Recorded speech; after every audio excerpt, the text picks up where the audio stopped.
या वर्षाचं स्वागत आणि गेलेल्या वर्षाचे खूप खूप आभार. जय श्री गणेश आहे माझी फॅमिली. सर्वांना नवीन वर्षाच्या खूप खूप शुभेच्छा. आता आपली पूजा झालेली आहे. सर्वांनी पेढे खायला. सर्वांना माझ्याकडून हॅपी न्यू इयर. आता माझी पूजा झालेली आहे. बाहेरही मी पावलं काढून घेतली. तुळशीची पण पूजा करून घेतलेली आहे. कपडे धुवून झालेले आहे. कपडे वाळू घातले. यांनी दुकान उघडलं. घरी आहे त्यामुळे ते दुकानातच बसतात. आता मी माझ्यासाठी मेथीची भाजी करणार आहे. एक चपाती खाणार आहे. मला गोळी घ्यायची असते कारण मला बीपीचा प्रॉब्लेम झाला. माझा बीपी वाढते त्यामुळे मला गोळी घ्यावी लागते.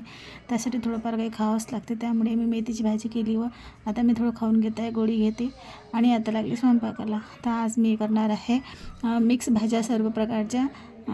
हे सलाद वगैरे तयार केलेलं आहे. भाजी पण करणार आहे त्यासाठी कांदा पण चिरून घेतलेला आहे. बटाट्याची भाजी करणार आहे त्यामुळे बटाटा पण चिरून घेतला आहे.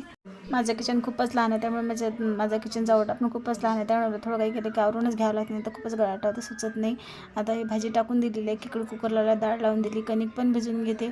आता मी भाज्याचं भिजवणार आहे. कणिक भिजवून झाली की भाज्याचं भिजवून घेणार आहे.